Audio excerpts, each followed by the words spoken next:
So, Michael, we have another box office failure, which is, of course, Elemental. Pixar's new Elemental. We are reviewing a Pixar movie today. Back in the day, Pixar used to, just make money hand over fist, but not nowadays. And therefore, they have to come up with interesting marketing strategies, shall we say. So, on your screen now is a video from Pixar's marketing, Yes. which concerns their new movie Elemental. There is this character called Claude, who is an Earth character, because there's the four elements: Earth, Water, Wind, and Fire. He's Earth. They created a fake theatre audience, treating him as the best part of the movie for their Instagram and Twitter ads. Fucking Love Claude. Just a hilarious name, and just Yeah. like a pretty insignificant part of the movie. It's just like it's like something out of like I don't know, like 30 Rock. I'm not sure. Like we're gonna create all this hype around Claude. He's gonna be our star, Claude. So yeah, do you wanna watch the video? I really do. Okay, are we ready? It's Claude. Like, it feels like a parody. I know, it does feel It's like a so parody. funny.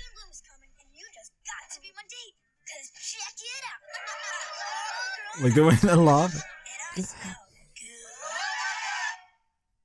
I think that is genuinely from their marketing team. There was another one where... I think that, to be fair, I imagine that is funnier than anything Pixar have done recently. Like, that is probably the funniest piece of cinema that Pixar have made.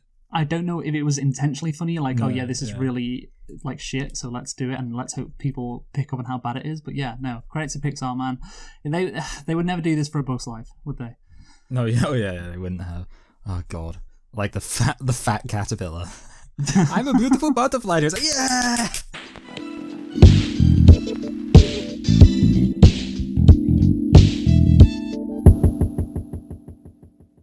Hello and welcome to Select and Reflect, the movie review podcast where we look at films that have come out in the near and distant past. We give them a couple of watches and evaluate them beyond first impressions. I'm your host Michael, and I'm joined as always by my co-host Luke. And this week we are celebrating two films that are very similar. They're both from like two big animated companies, and those are Antz with a Z and A Bug's Life. Now, obviously, it's the usually we do anniversaries, and I believe that for one of these films, this is the 25-year anniversary. Now, obviously, it couldn't be for both of them because it would be ridiculous for these two very similar films to have been released so close to each other in the same year. That would be crazy, right?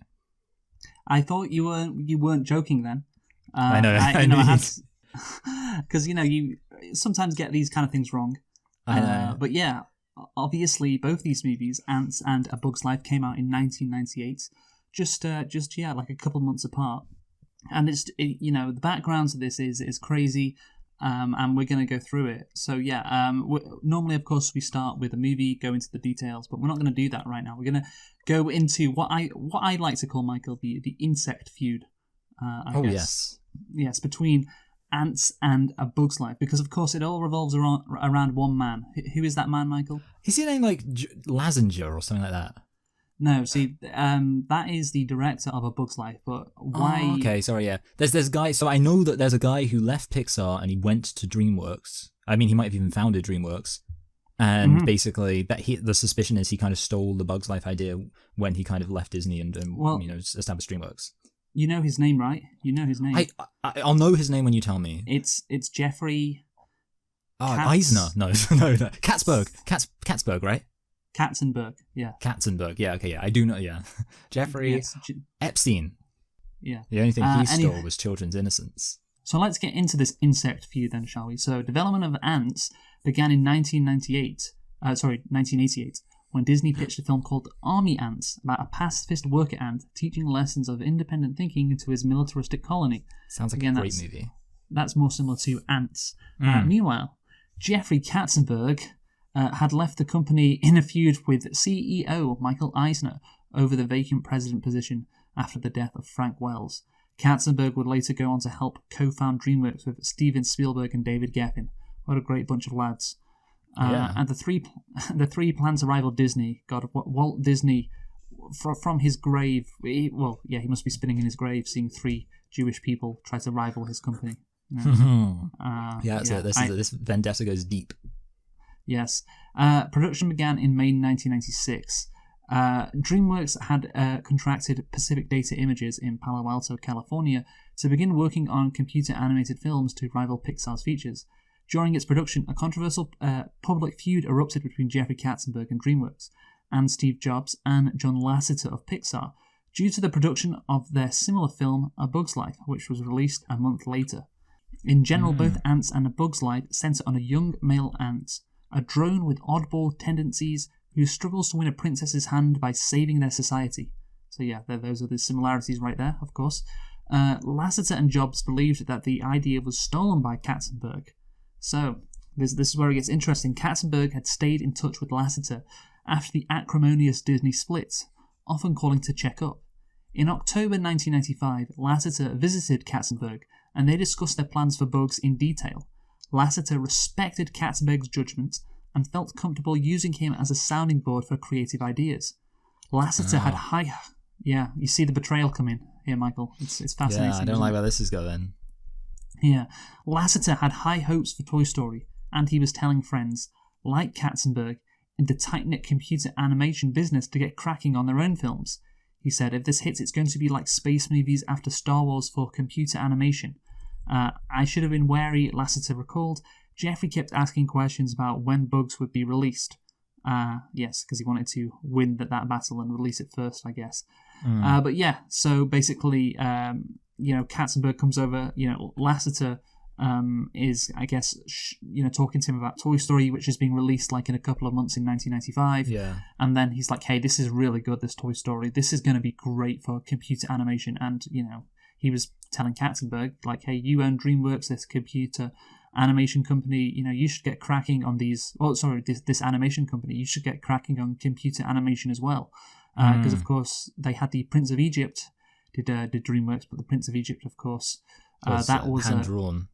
Yes, was hand-drawn, wasn't computer animated. So it's like, hey, there's a revolution coming, you should get on this. And, after this, we're making Bugs. And then Katzenberg was like, okay, tell me more about Bugs. Tell me about the plot. Tell me about when is it going to be released, etc. So, after the Ant news broke, Lasseter felt betrayed, naturally, right? So, Lasseter recalled that Katzenberg was under the impression that Disney was out to get him, and Lasseter realised he was just cannon fodder in Katzenberg's fight with Disney. So, you know what? This is fascinating, isn't it, Michael? The drama behind the scenes. I mean, yeah, it is. It kind of just seems like a classic personal vendetta. He's like, oh, you want to make a movie about bugs? I'm going to make a movie about ants. It's like, basically they're both about ants. Oh yeah, that's a good point. Yeah, sorry. Yeah, that's it. You are right. Yeah. So basically, he's like, "Oh, we're going to make a movie about ants." I feel like it's more like, I would actually say the films are different enough that I'm willing to believe that in a way it was a bit more like Katzenberg wanted to make a better movie than just copy their movie. Like, I can more believe he was like, "Well, we're going to make a movie about ants, and it's going to be way better than your movie," more so than like copied, because a lot of like the stuff that is like supposed to be similar, apart from that it's about ants, is like. That he's like a weird, oddball, eccentric type, but like that's quite a common thing. But I mean, obviously, like it's definitely he stole the idea, but I think it's kind of like actually, I respect the hustle in a way. Yeah, well, that's the thing. Obviously, he stole the idea. Like of all the subjects to make a movie about, it's another movie about ants featuring some similarities, but yeah, obviously the movies are a bit different in a number of aspects. But anyway, in 1995, Katzenberg announced The Prince of Egypt to debut in November 1998 as DreamWorks' first animated release. A year later, Disney scheduled Bugs to open on the same weekend, which infuriated Katzenberg.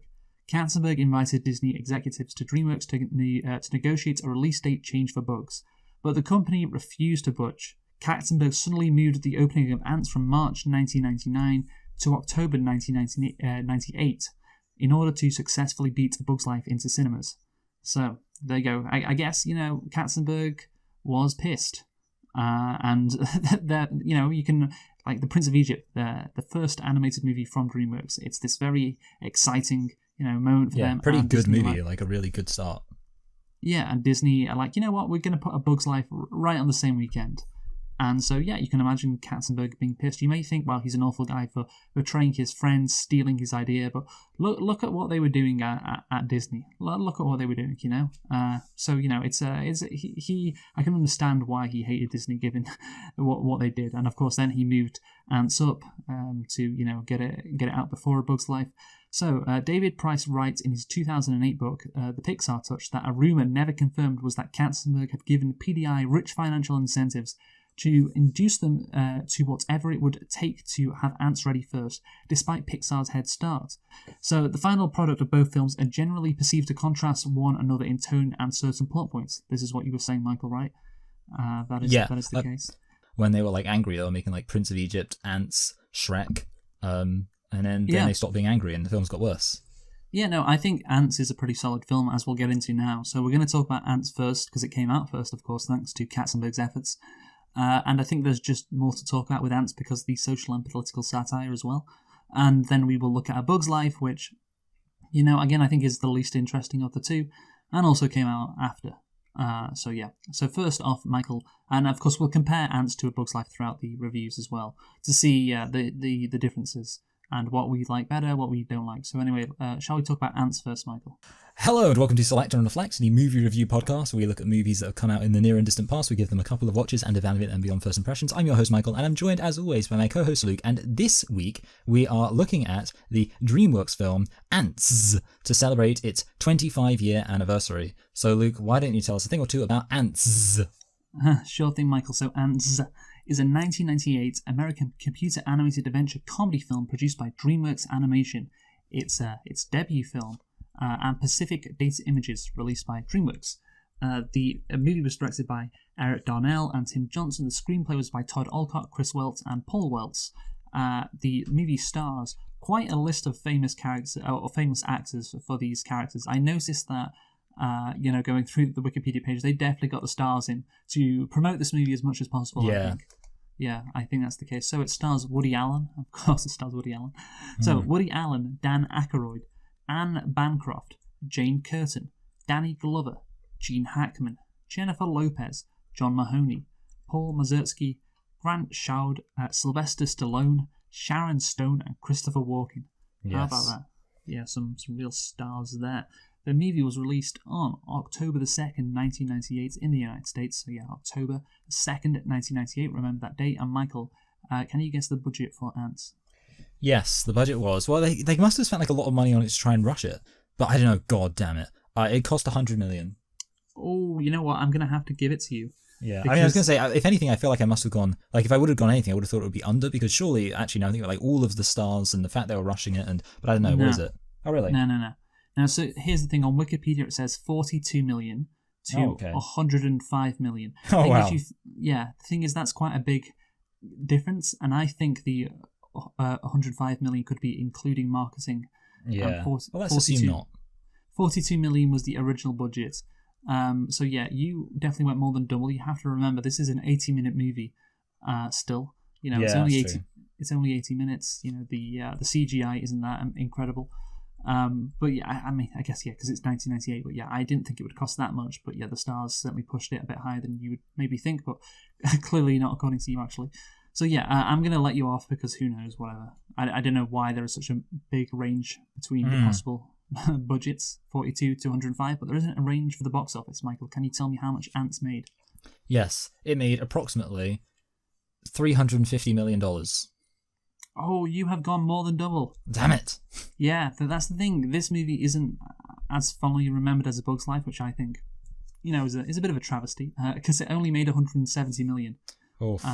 Maybe that's why. So yeah, you get a mark for going more than double on that. But anyway, Michael, tell me, did you like Antz? Well, you know what, Luke? I did like Antz. I thought it was exciting. It had that kind of just basic plot, kind of, such that it would have been entertaining in and of itself, even if it didn't have anything going on apart from just the action-adventure aspect. But of course, in addition to that, it also had quite a bit that was interesting kind of thematically. And there's a lot to kind of appreciate there. So yeah, I really enjoyed it. Yeah, no, I really like this movie.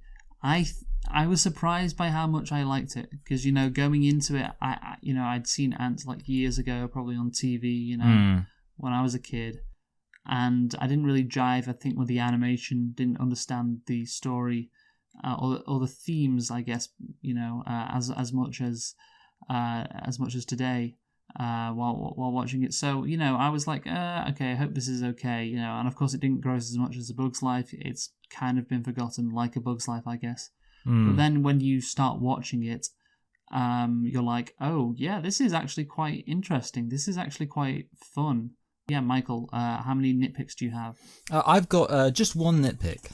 Okay, go for it. Right. So, Barbatos says that our platoon is the first into battle, but as anyone who's seen the Vietnam film Platoon will know, a platoon is actually only like 15 to 30 guys, and they're clearly like a much larger army than that. So just wrong numbers, just not the accurate military terminology. Amateur.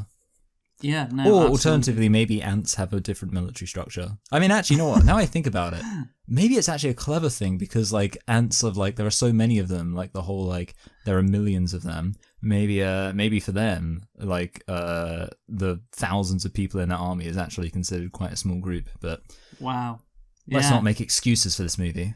Yeah, no, I think that's this movie's kind of owned you there, Michael. I know. It's with a clever joke. So let's get into this movie, Antz. So the film involves an anxious worker ant, Z, who's of course played by Woody Allen, who falls in love with Princess Bala, who's played by Sharon Stone. When the treacherous scheming of the arrogant officer, General Mandible, Gene Hackman, threatens to wipe out the entire worker population, Z must save the ant colony from the flooded tunnel and strives to make social inroads. Social inroads, Michael. Oh. Social. Yeah. Like socialism? Like society? A hashtag Joker? Yeah. Well, we'll get into, is this movie socialist? Is this movie capitalist? That's the thing, like, it's unironically kind of interesting. No, interpreting this movie. And I feel like it's one of those movies where, like, different people could even interpret it in, like, different ways. Like, I can imagine, like, some, like, anti-communist types be like, oh, this is like, communism. Yes. In, like, a negative... So they would say that the dystopian society is like communism, I guess is what I meant. Yes, exactly, yes. This dystopian ant society, which is, of course, just an ant society, is communist, yes. Anyway, so let's get into the movie. But yeah, again, the movie's kind of fun. There's a conspiracy going on in the background, and eventually, it's uncovered. So Z is an anxious worker ant who chafes at conformity and the fact that everyone in the colony, even his psychiatrist, reminds him of his insignificance. Yeah, I like that scene at the beginning, don't you, Michael? Yeah, you've made a real breakthrough. You are insignificant. Yeah, that's great. Scene. The thing is, the start of this movie reminded me of another insect movie. I know what it is. Bug's Life. Because that's about it. No, I'm going to guess, because I had this thought too, especially as, I was kind of thinking about it more thematically. A B-movie. Yes, because specifically that point of everyone being like identical and there not being any individuality.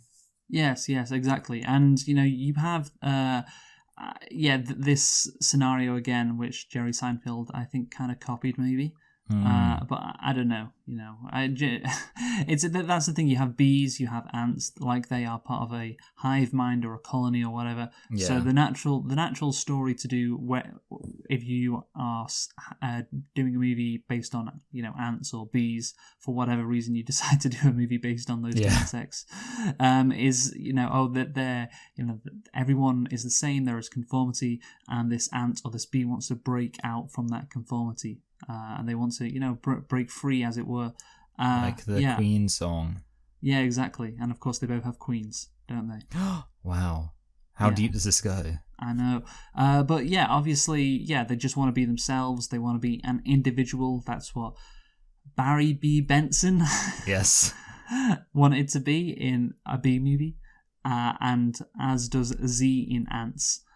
So Jerry Seinfeld kind of copied him, but obviously, it's kind of the obvious thing to do. If you do a movie about, I don't know, fucking caterpillars, Yeah, it's not going to work. Yeah. You can't really do the story. It's the natural story with bees and ants or whatever. Yeah, and also, I mean, in general, like, it makes sense to have your main character be, like, different, breaking the mold. Like, I'm pretty sure there have been, like, even movies about, like, humans where it's been like, this guy's crazy and he's different, but he gets things done somehow. Right from the word go, you can tell that it's Woody Allen, obviously, it's just because his voice is so distinctive. Yes. So if you are anti-Semitic or hate sex pests, I don't think you're not going to like this movie, are you, Michael? No, yeah. I mean, actually, Z has that line in the movie where he's talking to the bugs at Insectopia. He says, hey, ever wonder why they call you guys pests? And I guess we all know why they call Woody Allen a pest. Yeah. No, yeah. I would agree that this movie is going to be very offensive to people who, don't like Woody Allen for the superficial and prejudiced reason that he is, a sex pest. Yeah. And if you hate this movie because Woody Allen is Jewish, that is wrong.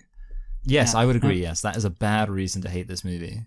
The thing is, obviously, you can't get away from it, like, because his voice again is so distinctive. So yeah, if you I thought you were going to say his voice is so Jewish, which, to be fair, it is. Yeah, it is a bit of a stereotypical Jewish voice. Certainly in the New York area, I guess. Yeah.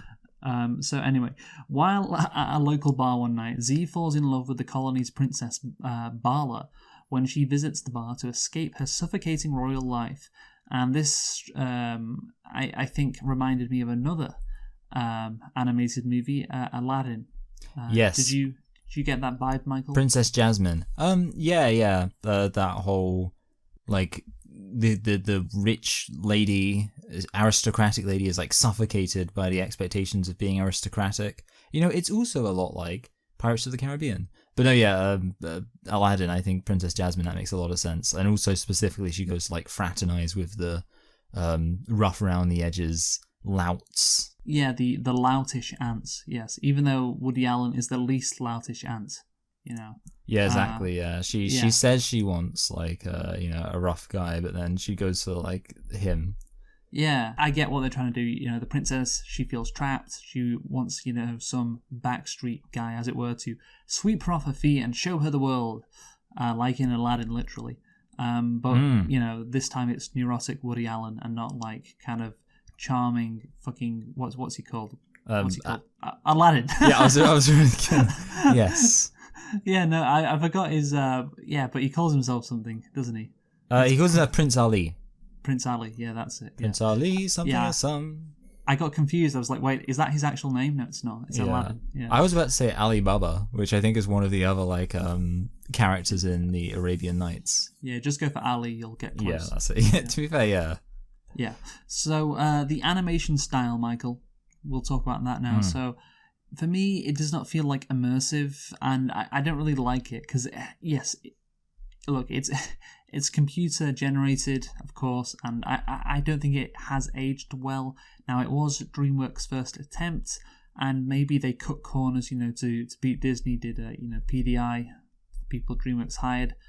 And yes, I guess you could say it has a more rustic or natural or realistic feel compared to A Bug's Life. Kind of like gritty, which works more for, like, the tone compared to Bug's Life. Yeah, but I'm not a fan because it's just I don't think the quality is there. I think the animation holds up more probably in A Bug's Life, even though I don't really like that style anyway. But yeah, I just don't think the animation is that great here. But again, it was their first shot, so I can understand why it wasn't that great. Yeah, for me, the animation almost reminded me of, like, claymation. And in, like, a way, it's kind of like, if it had been, it would be more impressive. I think for some reason, just, like, cheap computer effects feel like more, just, like, they look worse. Because you can, like, see, like, there's plenty of, like, animated movies that don't look kind of realistic or polished necessarily, but they still kind of look good, or because you kind of don't have the expectation. But I feel like with computer animated, because it often kind of lacks character, it sort of just makes it feel like, well, it needs to at least be polished. And that's what makes it a bit more annoying. It didn't massively bother me, and it wasn't something that really took away from the film, but yeah, it doesn't look good, and I think it would have slightly elevated the movie if it looked a bit more convincing. Yeah, no, I agree. It doesn't really affect the movie, but yeah, it isn't great, and it hasn't aged well. But that's the thing. At the time, I think you look at the critical response, people were saying, "Oh yeah, no, it's groundbreaking C or computer." They were like, "How did they get these ants to act out this movie?" Yeah, no, it was groundbreaking computer animation, and I do think they were just a few years off from really nailing it, because you look at the first Toy Story and Toy Story 2, which came out in 2000. There's a massive leap. Yeah, and I would unironically like to see like an Antz like live action remake, like a live action remake of something that would just be like a creature that's not like cute and just looks kind of gross. The Ants are unaware that General Mandible, the army's leader and Bala's fiancé, is secretly sending the soldiers loyal to the colony's queen to die so he can stage a coup. Yeah, so you got some ant geopolitics. Well, I guess it's not geopolitics, because I thought maybe at first Mandible was conspiring with the termites, basically setting up the ants, and who's going to make a power play. It's going to be like, the ants and the termites will lead a new glorious future for this part of the Central Park, of course, where it is. But yeah, no, it's not that. He's just sending them off to die, and yeah, I think again, this like storyline, this plot of Mandible basically staging a coup, it makes this movie kind of interesting. Like, this fascist ant general is planning a coup. I perked up, Michael. I was like, okay, yeah, this is interesting, isn't it? No, yeah, and I mean, it's definitely a little bit more interesting than Bug's Life, where it's just like the outsider kind of group is the problem. Here, it creates a lot more intrigue. That actually the question is, or the concern is, about people within the colony trying to undermine it. That is necessarily kind of a bit more subtle and like sophisticated in terms of like the political power plays going on. And I definitely think, when I saw this as a kid, I definitely didn't really pick up on the whole like sending the soldiers to go die because they're loyal to the queen as part of like a power play. Yeah. So no, it's a great idea. It works with the plot, and I think like you said, there's just this intrigue. Because A Bug's Life is very simple. You got the bad grasshoppers who are taking food from the good ants, and it's not that hard to get your head around. This is a bit more complex, and that that's appreciated. I like that. So anyway, I just want to say, like, inherently are ants like fascist? Which is I realize I wrote that down. Ants are fascist. Yes, they are. Well, that's the thing. Like, the evil general also says, they want to launch a preemptive strike against, a group, the termites, that didn't attack them. Now, isn't that just like the Iraq War, Michael? That is, yeah. Ants predicted the Iraq War. Isn't that right? No, yeah, basically, yeah. It was a psyop. No, yeah. I mean, I guess like what do they call it? A false flag. So I suppose really it just shows that, like, I could believe Antz was made by like a conspiracy theorist, but one of those conspiracy theorists who's basically correct. That whole thing of like, we need to launch a preemptive strike, it very much maps onto a lot of American geopolitics. Yeah, no, and again, that kind of stuff is, interesting. It's so much more, interesting than A Bug's Life. Anyway, to see Bala again, Z exchanges places with his soldier friend, Weaver, and joins the army, where he befriends Staff Sergeant Barbatus. I like how Woody Allen, when he's marching into war, says, let's not kill the termites, let's just influence their political process through campaign contributions, which I feel like is something his kind of people like to do a lot. Yeah, you mean sex pests? No, I don't mean sex pests. No, yeah. Yes, just to clarify, I mean, of course, Hollywood celebrities. Hollywood celebrities. Oh, yes, of course. They love to get involved in politics, don't they? That's true, yeah. I mean, even though Ricky Gervais is trying to stop them. He's so close. I think there was someone in the 1930s who tried to stop them in Germany, but I might be getting my history mixed up. Okay. I agree. That's like, it's like a funny joke, and it, the Woody Allen's particular, associations aside, it kind of just works for that kind of like nerdy character thing. It's a very kind of meek, nerdy thing to say, so it works on that level too. Yeah, no, it's and again, this movie has got some good humor in it. Certainly, I think wittier humor than A Bug's Life. Yeah, and a lot more, like a lot better kind of like ant-related comedy. Like the Yes. line about being like the middle child in a family of 5 million. Yes, yeah. No, that's the thing. I think they do a lot more with the ants concept. Like it's ants is truer to what ants are actually like. Yes. Yeah, you can tell with the formalities when fucking Z is visiting the princess. And it's like all very formal. It's like, oh yeah, it's just an honor to meet her. But of course, in A Bug's Life, Flick is just having casual conversations. Yeah. With what's she called? Oh God. God. What is she called? Princess. Jennifer Aniston. No, Yeah. I don't. I don't know who plays her. Yeah, I don't know anything about her. Like, because I keep wanting to say Bala, which obviously is not what it is. It's not. You know what? I'm gonna fucking look it up. You should look it up. Okay, it is Atta. Oh yeah, Atta. Yeah, Princess Atta. Yeah, Bala's a much better name. Yeah. I'll say that. Yeah. This movie is so much better than A Bug's Life. Yeah. Anyway, in the battle, everyone except Z is killed by much larger acid-shooting termite defenders. Before dying, Barbatus tells Z to think for himself instead of blindly following orders. I have to say that is a weird thing for an old soldier to say, and surely he would have a different attitude. And yeah, I think also like Z already believes that, so it's just not necessary. And he shouldn't have said that, and it should have just reinforced Z's like ideas, Yeah, I agree. I think like basically it does feel like very artificial and almost like they were just like, well, we got to have a moment where like somebody says like the thesis statement of the movie.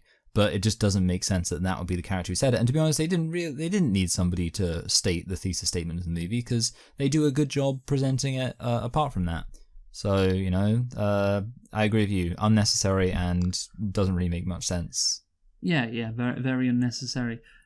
So also, of course, watching this movie, it reminded me of another movie from 1997 featuring bugs. Do you know? Oh, yes, because you're talking about the termite battle, right? Yes. And how crazy and intense that was. It's like Starship Troopers with the big bug bat. And like even in Starship, they have like monsters fire acid out of their heads, like the big bugs. So and yes. The humans are about the same size as the ants, the termites compared to the bugs. They're 5 times bigger. The bugs in Starship Troopers, it's about the same. And that gets to the point that like, I mean, the termite battle is brutal. Yeah, no, it is quite brutal. That's what I'm saying. And comparing it to Starship Troopers, which it's quite violent. This is quite violent, Barbatus loses everything but his head, and yeah, there is no scene as violent as that in A Bug's Life, is there? No, yeah. One time, Hopper punches someone. Yeah, no, it's not really comparable, and that's the thing. Scenes like that, you can see that it's not as child friendly as A Bug's Life. But A Bug's Life is very much going for that demographic, and Antz is as well, like children or whatever. But like Antz is more along the lines of, oh yeah, if you're an adult, you can appreciate this movie. And it's I think you can maybe even get more out of it, honestly. Which again you can't say from a Bug's Life. But yeah, I think it's very obvious which studio was going to make Shrek in a few years' time. Oh yeah, like definitely. I think Pixar leaned a lot more into that. Like, there's kind of adult oriented, but like enjoyable to kids, because it's not as simple as just like, oh, there's like a few like jokes thrown in there for adults. It's kind of like very much completely functional. Like they're barely even kids films in a way. Like they're almost like films that anyone could enjoy, but kids, probably will enjoy them. I think you as an adult can get more out of like Shrek compared to a kid, because you just understand like the themes more and understand like the references and the background. So Z returns home and is hailed as a war hero by mistake. General Mandible introduces him to the Queen. There, Z meets Bala, who recognizes him as a worker. Z panics and pretends to take Bala hostage. He flees with Bala, but they end up falling out of the anthill via a garbage chute. So my takeaway from this scene, obviously, it's a pivotal scene where Z becomes an outcast, and he and Bala are stranded from the rest of the colony, and he then decides to go to Insectopia. Very pivotal scene, changes everything in the movie, and my takeaway is it all seems to kind of work, right? Because in these in these children, in these animated movies that are aimed for children, I think there are some plot points which maybe don't make as much sense because, hey, who really cares? But this all kind of makes sense. The plot is logical, and that has to be complemented, right? I was watching this and thinking, yeah, that all works pretty damn well. This pivotal scene works very well. What do you think? Yeah, so obviously I kind of said even as just an action adventure movie, I think this works well. I think, to be honest, the action adventure stuff actually is kind of better than Bug's Life as well, where this movie has a plot where he goes to all sorts of different locations and encounters all sorts of kind of unique. I mean, obviously it's a short movie, so there's only so much he can do. But he encounters a fair few unique challenges. Obviously, the termites. The giant magnifying glass which appears just after the kind of scene we're describing. But what makes that work is that actually, when you evaluate the plot, you don't really have any instances where you're like, oh, that doesn't make any sense. Why would that happen? The fact that this kind of pivotal moment, just is perfectly kind of logical. I would agree, works with that. So obviously they are then attacked by a magnifying glass, Z and Bala. Which is very cool. Yes, and I guess that has to be included, because it's Antz. Because kids, yeah. Yeah. So now a fugitive, Z decides to go and search for Insectopia. Bala attempts to return to the colony, but quickly rejoins Z after encountering a praying mantis. She did give up a little quickly, but I guess she is royalty, so she can't survive on her own. She's not used to it. Yeah, that's it. Yeah. Yeah. Plus, I guess maybe she had some doubts about returning home to her boring life. Maybe they could have added a bit more subtext in there with that, but yeah, I'm okay with that in general. Yeah, I mean, Bala, her character, she's kind of a bit of a brat, which is interesting. It's different from Atta. Obviously, Atta's a nice person, but again, logically, that makes more sense. Obviously, in Bug's Life, Atta's fraternizes with the people, which isn't really accurate. In real life, I feel like most monarchs probably would kind of be brats in that situation. Yeah. I know certainly Bala is more realistic, and again, this movie is more realistic in terms of if ants were sentient beings, and still kept their colony characteristics, while Bug's Life is not that. So I don't know if that's something to praise or not, but there you go.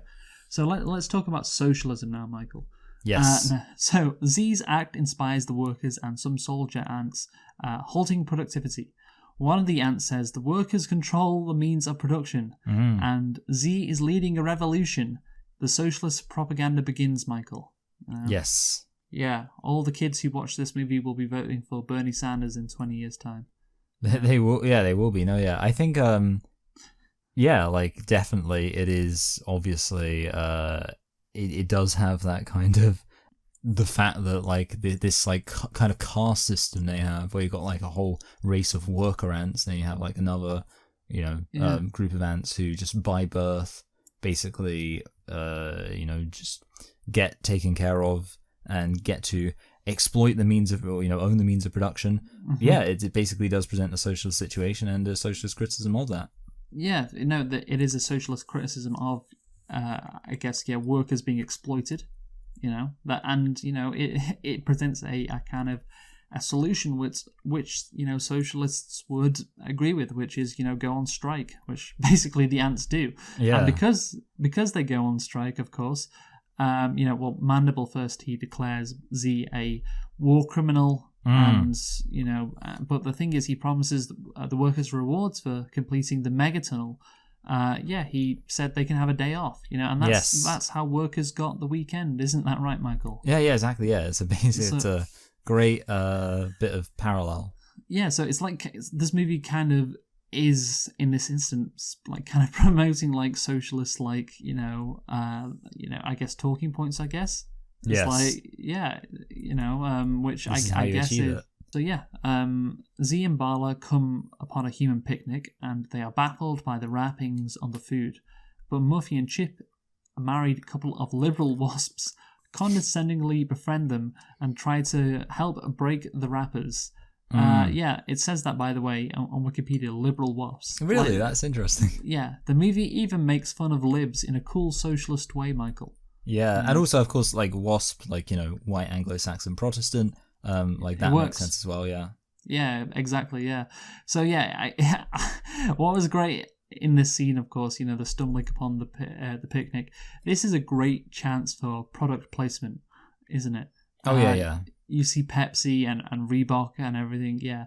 But anyway, they then, of course, are disrupted by the humans who kill Muffy with a fly swatter and attempt to squish Bala and fucking, what's he called, Z, with a shoe. Yeah, I found that kind of funny. I don't know. I like that scene.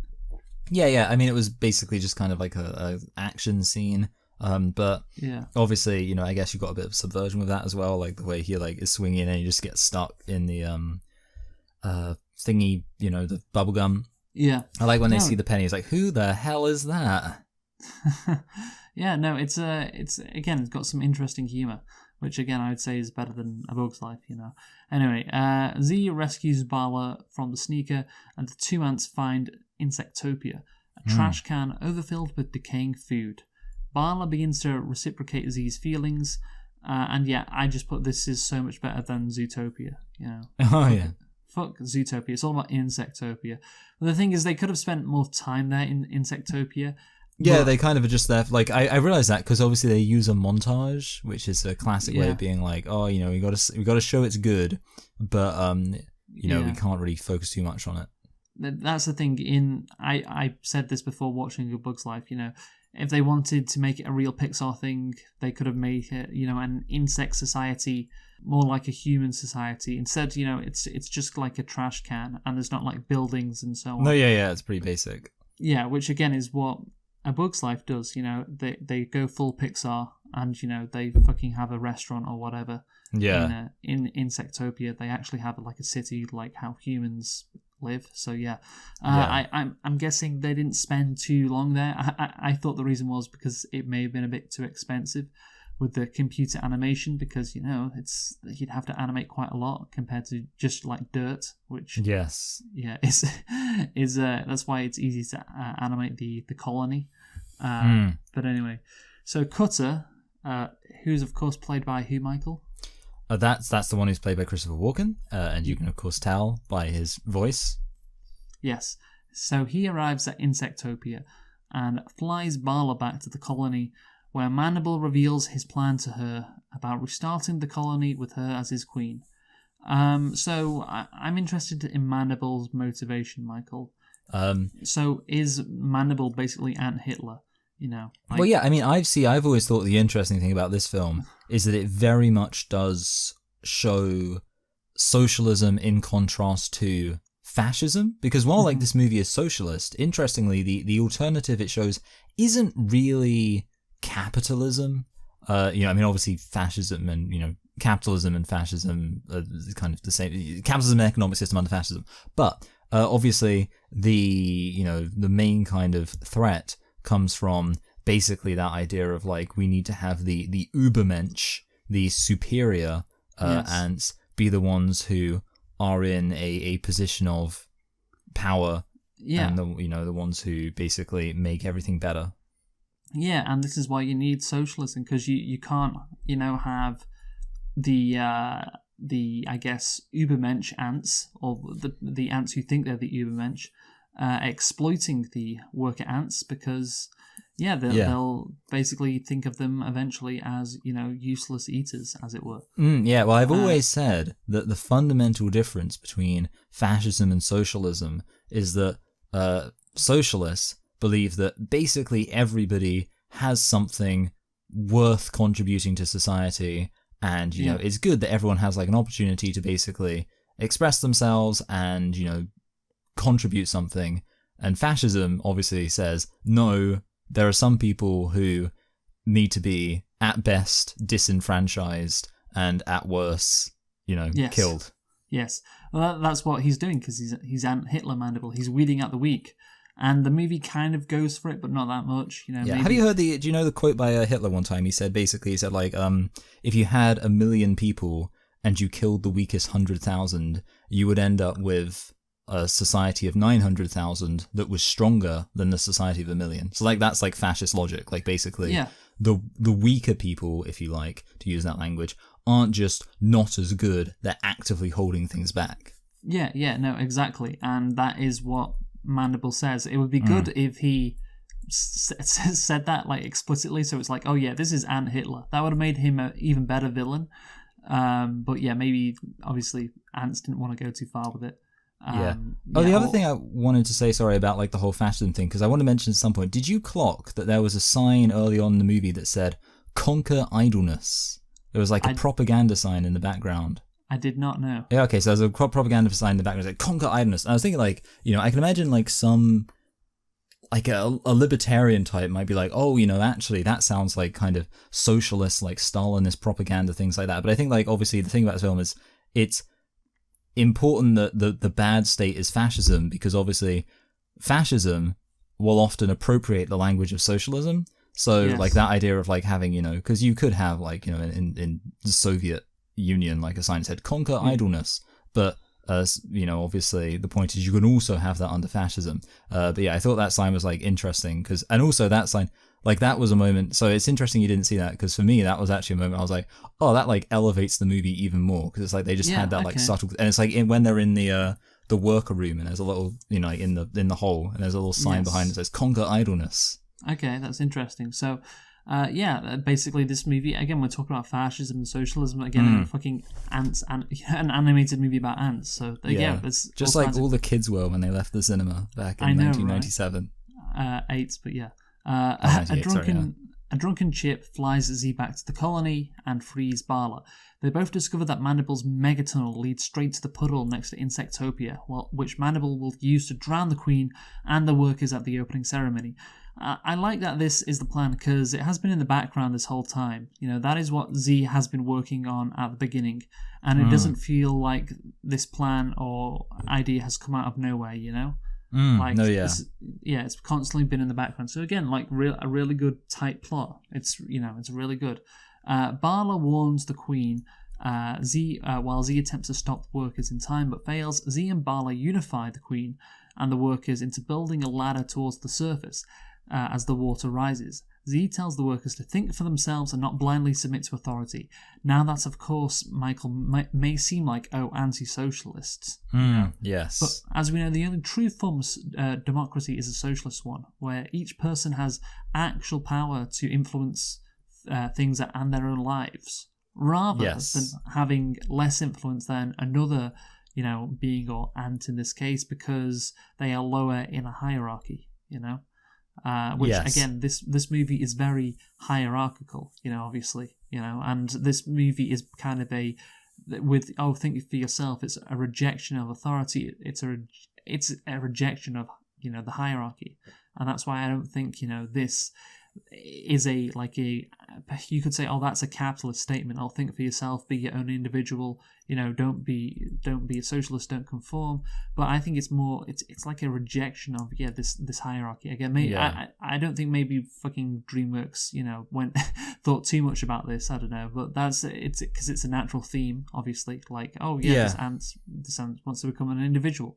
But I think people may interpret that as being, that's an anti-socialist line. I don't really think that's the case, because of its, you know, naturally it's anti, you know, hierarchy. You know? Yeah, and also, I mean, like, it's kind of like think for yourself and like work together, because obviously, you know, they only get out of there.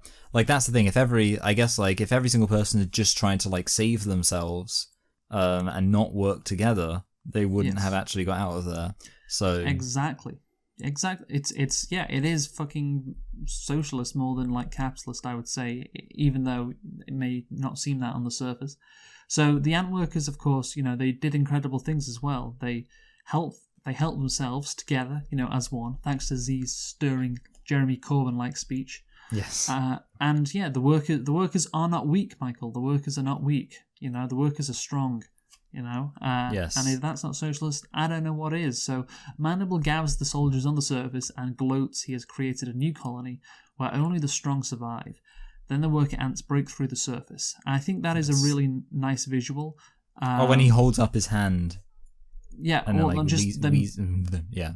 Yeah, just them breaking through the surface, Yeah. because the workers, they have literally broken past the barrier that Mandible thought was possible, Yeah. like right in front of him. He thought he was above them, like literally, but no, he's not. They come up to his level together. So again, that's fucking, that's fucking praxis, Michael. That's what that is. Yes, exactly. And they basically, the mound itself represents the kind of artificial physical manifestation of the colony, but actually serves as a limitation. And by the colony working together to break out and achieve true freedom, they're showing how by leaving the artifice of society that's imposed upon us, we can actually achieve a more meaningful sense of community. Yeah, a good point. So Cutter betrays Mandible and rescues them. So Mandible attempts to tackle Cutter, but Z intervenes and takes the blow. He and Mandible fall back into the flooded tunnel, with Mandible striking a root and dying on impact. Yeah, Mandible dies pretty easy, which is fine. I don't mind. Like, it didn't really... But, like, it's obviously not as much of, like, a drawn-out action scene as with Hopper. Yeah, I know. They could have maybe put more effort into that. But yeah. So Z nearly drowns, but is rescued by Cutter and resuscitated by Barla. So why did Cutter have this change of heart, Michael? Is it just because Barla had that one line about thinking for yourself? I think you probably need more than that, right? Yeah. Yeah.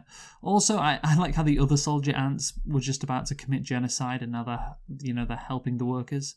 They are just the mindless ants, I guess. Yeah. They're the ones who should be killed. Yeah. Like, that's why I want to see Antz too, where it's like Z's like, these people are just idiots who only exist to be strong, and they need to serve us. Yeah. No, it is a anti-military critique, this movie as well. Like, you can't let the military take control, even though like the public in general might trust the military because they have these authoritarian tendencies, because it's a very hierarchical institution.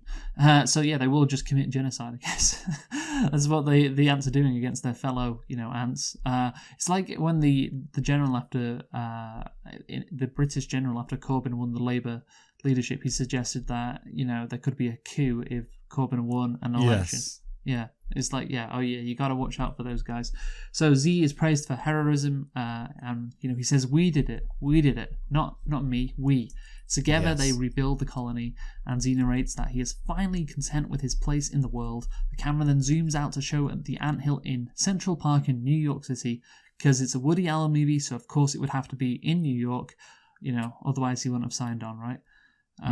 Yeah, so anyway, Michael, let's not do conclusions, because I think we've got A Bug's Life to do. So just give me a rating out of 10 for Antz. Oh yeah, rating. I think I'm gonna give it a low 8.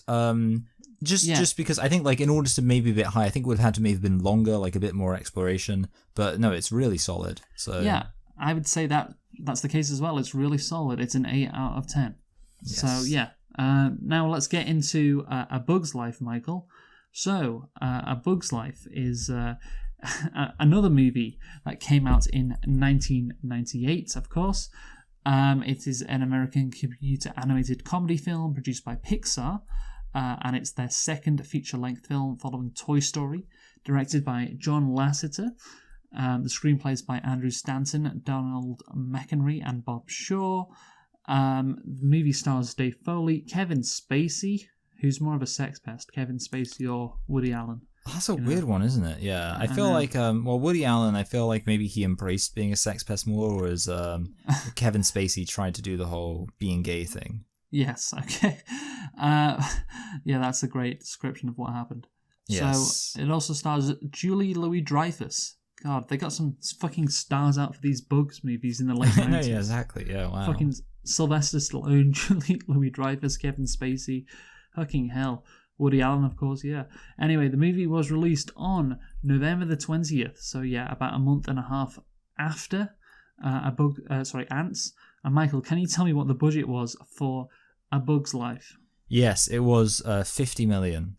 You know what? It's between 40 and 120, another wide range. I don't know why. That is weird. What is it with these Antz movies? I don't know why that is the case. But yeah, again, maybe 40 million with 80 million marketing. Maybe that Yeah. is why the 120 million figure exists. But yeah, I'm not going to give you a mark. And can you tell me how much this made at the box office? Yes, it made 400 million. Decent guess, a bit lower, 363. Yeah, because I think I remember you implied that it did better than Antz Yes. markedly. It more than doubled what Antz made. Yeah. Which again is It's a travesty. Yes, like I said, yeah, it's a travesty. That should not have happened. But anyway, Michael, have you got any nitpicks for A Bug's Life? You know what? I have 3, but I'll get through them quick. I mean, to be fair, the first one actually, I don't know if this is a nitpick because it kind of relates to the whole. Basically, it's just pointing out that grasshoppers don't actually have that relationship in reality with ants.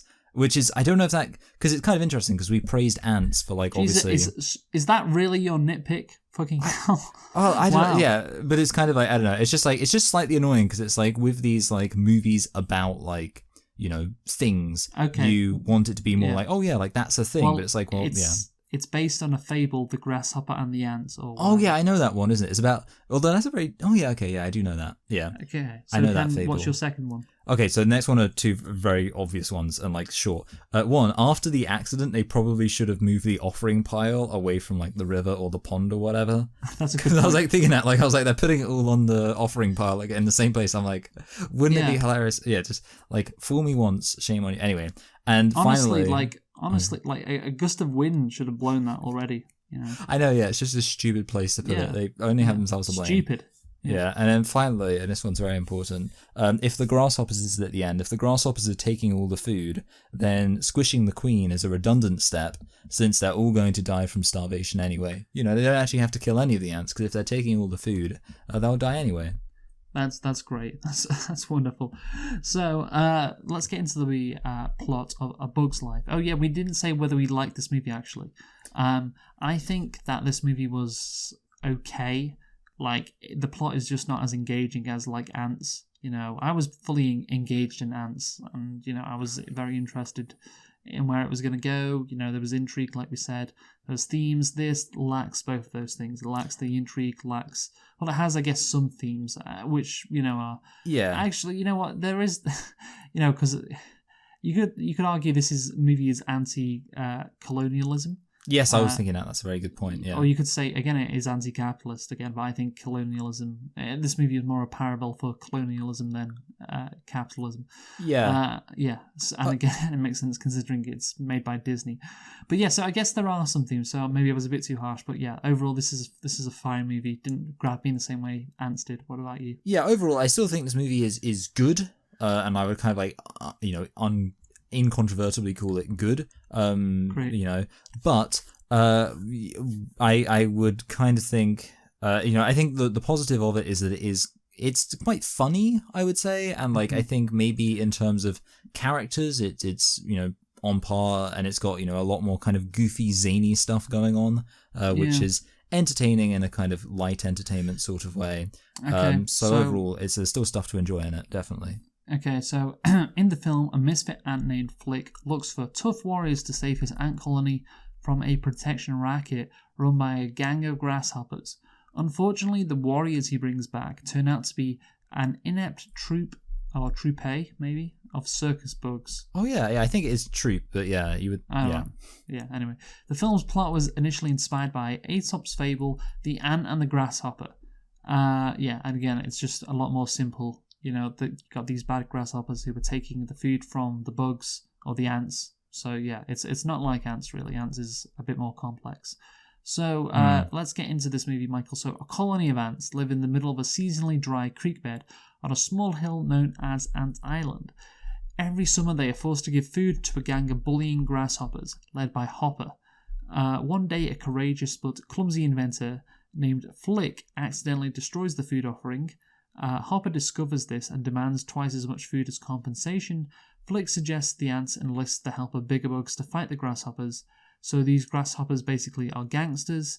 I don't think, it's as interesting as the internal politics that are going on with ants. Here you have good ants, evil grasshoppers, and evil grasshoppers, who I guess are colonizers. And after all, the ant colony is a colony. Isn't that right, Michael? Oh yeah, it literally is. Yeah, that's a good point. They can't even complain about being colonized. They shouldn't have called themselves a colony. Exactly, but yeah, it's just not as interesting, right? I think that's fair. Yeah. Basically, like the initial setup for how it all works out, and of course, actually, see, the thing is, I didn't actually notice the gangster thing until most recently watching it for the podcast, and I was like, oh yeah, it's kind of just like, more of like a gangster thing, which of course doesn't really make it feel as political, because he like does talk about like, oh, giving them protection, and it's like, it does, that does move away from the kind of political critique. The thing is, it does get political at the end. Yes, that's it. Yeah, so I would say actually what's interesting is the setup isn't politically interesting, but the kind of conclusion, if you like the thematic conclusion, is quite politically, robust, I guess. And I think again, Harper talks about bigger insects coming to destroy them if they don't protect them. Like that's the gangster element, the running a protection racket, which is a bit different to like colonialization. But that's the thing, like that's never brought up again. Who are the bigger insects coming to get them? That's no one cares about that. Yeah. So anyway, so it definitely it morphs from these grasshoppers are gangsters to these grasshoppers are colonizers throughout the movie. Yes. So Flick travels to the city, a heap of trash under a trailer. Flick mistakes a troop of jobless circus bugs for warrior bugs. Again, the whole city thing, Pixar make it look like a real bug society, similar to human society. Again, more Pixar. They love doing that shit, and they're still doing it with the Elementals 25 years later. Yes. Yeah. Again, there's a lot of jokes in the bar about a bug being in someone's soup, and the snail has salt in his food by mistake. Yeah, they put a lot of effort into that. Those are the kind of jokes that they like. Like groaners, like ones that make you groan. Like exactly. Yeah, okay. Yeah, less witty than Antz, I'd say. So the bugs in turn mistake Flick for a talent agent and agree to travel with him back to Antz Island. During a welcome ceremony after their arrival, the circus bugs and Flick discover their mutual misunderstanding. Here's the thing. This whole plot with the circus bugs, they're not actually warrior bugs, it seems, I don't know, a bit convoluted, but the thing is, it's just a quite out there idea. It's not obvious plot progression, is it? Like, okay, this ant is going to find some warrior ants, but he actually finds like circus ants. It doesn't seem like very obvious, a next step. I don't know. Yeah. Do you like that whole plot storyline, Michael? It's kind of like, I think again it kind of leans into the whole zany thing a bit more than like the kind of logic thing. Because it's quite funny, the idea of like, oh no, they're actually circus performers instead of great warriors. That's funny, but yeah, in terms of like plot, it doesn't really make as much sense. And actually, I don't know, I was just going to say on the subject of like plot progression, one of the things I've heard people complain about, and this is like a trope that exists in like a lot of films in general, is that like the entire source of narrative tension in this movie is basically a misunderstanding. And I think like a lot of people actually find that kind of frustrating, because it's sort of like we know like what, like it's almost like predictable, like from the beginning, well not from the beginning, but basically as soon as the conflict gets introduced of like, oh, they're circus performers but they think they're warriors, that like that's what all of like the conflict and all of that is going to hinge on, and it just makes it seem kind of like predictable, like we know that they're going to get mad at Flick because he brought circus performers, said that circus performers are going to get annoyed when they find out the words, and that's what a lot of the tension hinges on, which makes it a bit less interesting. Big misunderstandings and that are pivotal to the plot progression, I don't think are as interesting, of course, rather than naturally occurring events. And you're right, there is no tension because it's predictable, what's going to happen. So anyway, the animation style, Michael, let's get into that. It is, I think, still quite poor. Like, it is 1998 and I think it does look a bit better than Antz, but maybe the extra time they had to make it helped, but I don't really like the color of the ants. Like, why are they that color and like not redder? Kind of blue. Why aren't they redder, Michael? What's going on there? I don't know. I mean, like, there definitely are, like, ants that kind of look black. So I guess, like, the logic is... Well, I guess, like, they were like, well, we can't have the ants look black. Why not? So they were like, well, just because, I don't know, like, I think the idea of, like, a bunch of, like, noticeably black creatures being, like, slaves... like, it just wouldn't be a good look. Well, but yeah, that's it the is thing, weird because ants aren't blue. they win at the end of the day. So, maybe it is a good yeah. look. Yeah. Yeah, it's an inspiring anti-racist story. Yeah, but I'm looking at ants now, and like I think like literally, if you start with like a black ant, then I guess if you imagine it, you'd like kind of lighten them, and they'd be grey, and grey's close to blue, but it is weird that they're not brown. Yeah, I think red is the more accurate color for ants. Like isn't there a basketball team in the G League called the Mad Ants? I think. Anyway, probably. The Fort Wayne Mad Ants, something like that. Right. The circus bugs attempt to leave, but are pursued by a nearby bird. They rescue At's younger sister, dart from the bird, gaining the ant's respect. Entertaining scene. Yeah, I think it is an entertaining scene. So the circus bugs continue with their ruse of being warriors.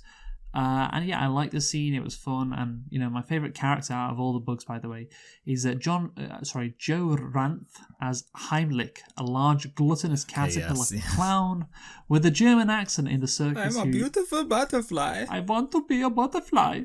You have a fat German character like Uta off The Simpsons. Yes. I can't run. I'm full of chocolate. I'm full of chocolate. Yeah, it's just instant comedy. Instantly wins my approval. Yes. Both characters took inspiration from Germans. Both movies took inspiration from Germans. Oh yes, just in very different. They took it to very different roots. Yes, the character General Mandible, inspired by a German, as was the caterpillar. What's he called again? Heimlich. Heimlich, yeah. Yeah, Heimlich is So yeah, learning that Hopper fears birds. Flick builds an ornithopter. Wow. Disguised. That's like a made up. I mean, yeah. Disguised as a bird to scare away the grasshoppers. Meanwhile, Hopper reminds his gang of the ants' superior numbers, warning them that the ants will rebel if not kept in line. Yes, I do like that kind of like psychological aspect. And actually, that scene with like the seeds and like the way he just like kills those Does he kill grasshoppers them? Well, you know what, I've never really, it's one of those things where you can interpret it that way, and if you do interpret it that way, it's a lot cooler. Okay. So let's choose to interpret it that way. Like, it's a very cool scene, and I actually quite like that. Can I just ask, why are the grasshoppers Mexican? Like, that seems very racially coded, right? The evil Mexicans are coming to, steal like Americans. That's the point. Steal welfare. Yeah, exactly. yeah, it is a bit weird. I mean, like, there's no logic to it. Obviously, like, they don't have like Mexican accents. I don't think any of them have like Mexican accents, but like they're singing like the cucaracha song.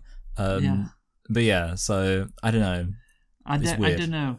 It could be more of like it's racially coded, but maybe in like the kind of gangster way, like Well, that's still racially coded, Yeah, I know, yeah, but I'm just saying, so it's not about Mexicans stealing your jobs. It's more of they're not sending their best kind of situation. They're sending their rapist. Yeah, this is what inspired Donald Trump to run for president in 2016. Yeah, right. But anyway, so obviously Hopper does the speech about the ants outnumbering them, and if they ever figure it out, the grasshoppers are screwed. I think, this is also kind of a socialist like idea. Again, it's incredible both movies were kind of socialist or promoted socialist talking points, not explicitly, of course, but if you read into it maybe a bit more than you should. But yeah, workers of the world unite. You have nothing to lose but your chains. That's basically what Hopper is saying. That's what the ants will do. And I said, what Hopper's saying something that would be said in the Goldman Sachs boardroom? Yeah. But the thing is, I think again, if it's about anything, it's about like colonialism. These again, you compare it to like India. Like India has such a massive population. If they chose to rebel against the British, who they're in vastly smaller numbers, but have better technology, which is comparable to. Obviously, the grasshoppers being like bigger and stronger, So yeah, I think it's about that, right, more than anything. Yeah, I do think like that aspect of them being like foreigners and kind of outsiders, obviously makes it feel less like, you can't really say it's like a socialism thing, really, because like that's just not how socialism works. Socialism, like a bunch of people, like that is colonialism. There's just no way around it. It is. It's closer to that, for sure. So the circus bugs, old boss, P.T. Flea. Do you like that, P.T. Flea? Yes. Instead of P.T. Barnum. Seeks to rehire them and blows their cover. The ants exile Flick and the circus bugs and attempt to gather food for a new offering. Hopper returns, sees the mediocre offering, and takes over the island. He then demands the ants' own winter food supply, planning to execute the queen afterward. So yeah, I just said the whole plot just doesn't feel as interesting as Antz. There isn't really that much suspense because you know what the bad guys' plans are throughout the whole movie. And, General Mandible portraying the colony in Antz, kind of creates tension. It's like, oh, what's going to happen? What's going to happen at the end of this movie? It's just like, oh yeah, like, the grasshoppers are going to come back and they're going to, be evil or whatever. But I will say, though, Hopper is quite a good villain, I think he's intense. Yeah, he is intense. He's evil. Kevin Spacey plays him very well. Yes, Kevin Spacey is unfortunately a good actor. Yeah, it's almost as if Kevin Spacey is evil and intense. Yes, that's it. Actually, he's not a good actor. He just plays a terrible person. No, also, remember when he says, "Hello, little girls, are you in there?" Which is weird because that's usually what he'd say about little boys. Yes, indeed. Yeah, that's great. Anyway, yeah. So no, I think Hopper's a good villain, and it's just his part in the story isn't as interesting as General Mandible. So overhearing the plan, Dot persuades Flick and the bugs to return to Ant Island. And yeah, what they do with P.T. Flea is similar to what they do with Hopper. There are more of them, so they take control. And that is more socialist, I guess, because workers of the world, seize the means of production, I guess. Yes. Yeah. So yeah, again, there's so much socialist propaganda in these movies. So the circus bugs distract the grasshoppers long enough to rescue the queen, I like the fact how they're circus bugs. That's incorporated into the movie. There's actually logic. It's nice. So realizing the deception, Hopper has Flick publicly beaten to teach the ants a lesson, proclaiming the ants are lowly life forms who live solely to serve the grasshoppers. Oh yeah, that was definitely said in India, circa 1878. Yeah. Whatever. Flick asserts that Hopper actually fears the colony because he has always known what they are capable of. What does he say, Michael? The grasshoppers. He says, "It's not us who need you; it's you who needs us." Yes, the grasshoppers rely on the ants, and the grasshoppers are actually the weaker species. So yeah, we don't need you; you need us. Is that colonial, or is it anti-capitalist? Which is the more based thing there, Michael? The more based interpretation of what he says there. I don't know. I feel like the thing is colonialism was kind of limited, and also it doesn't apply to me, so I don't care about it as much. Okay. The thing is socialism is and kind of capitalism is more of a universal thing, so it is more interesting. So yeah, I like that. Also, quick aside, I've recently been listening to the History of Rome podcast, and there's actually a story about how there's a whole plebs versus patricians thing in Rome. Yeah, where the plebs are the kind of lowly peasants basically. At one point during the Republic, the plebs went on strike and they literally just didn't do any work, and the patricians couldn't. There was nothing they could do, and then so they basically had to give the plebs rights, and that's where so they basically gave the plebs more political representation because of that. And it always just reminds me that in many ways the ancient world was pretty based, and it's no one that. People wouldn't do that nowadays. You wouldn't just have every single working class person just go on strike. I mean, I know there've been general strikes, but the Romans hand it to them. They're just nope, we're just not going to do any work until you give us equal rights. Yeah, these movies, Antz and A Bug's Life, remind us of the power of the seemingly powerless, but actually they actually have the most power, and that could be, of course, a anti-colonialist message, or an anti-capitalist message, depending on how you want to interpret it, or it could just be a movie about fucking bugs defeating grasshoppers. Yeah, but no, we like to look into things because that makes reviewing these movies more interesting. So, rain suddenly begins to fall. In the ensuing chaos, Hopper frees himself and abducts Flick, and Flick is rescued and lures Hopper into a real bird's nest. Believing the bird is another fake, Hopper taunts it until it grabs him and feeds him to its chicks. Pretty cool death. Yeah, but I was just thinking, there's not really a symbolic ending to Hopper's death. Maybe his own hubris, perhaps, but he was the grasshopper who didn't have hubris, So yeah, his death is pretty cool, but it's not really symbolic to what Yeah, happened I would agree. Yeah, throughout the movie. Yeah, like he's picked off by a bigger predator, which again is not really doesn't really tie into the themes. it reminds me of at the end of that one Simpsons episode where Homer's like, "How ironic, he's blind after a lifetime of being able to see." Yeah. It's like, how ironic, he's dead after a lifetime of being alive. So Flick and Atta become a couple, and Atta and Dot become the new queen and princess. I don't know what happens to the old queen, I forgot, but whatever. The Ants celebrate the victory and congratulate Flick as a hero. They clap before they cheered when he left. Now that they're applauding him, that's his journey. He finally, again, his Flick's journey just isn't as interesting again as probably Z's journey. I think because it's obvious from the get-go. It's like, oh yeah, he just needs a couple of things to go his way, and everyone will like him, even though it's like he's been doing the same shit throughout the movie. He's just been like, it's one of those instances where it's like, okay, eventually he'll do something right.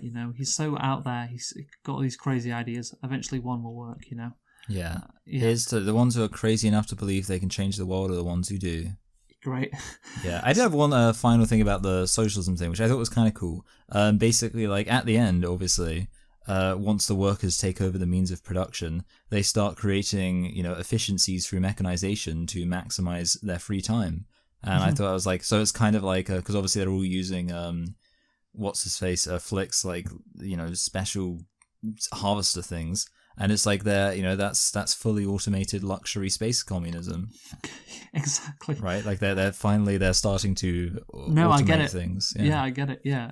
So they bid a fond farewell to the circus troupe.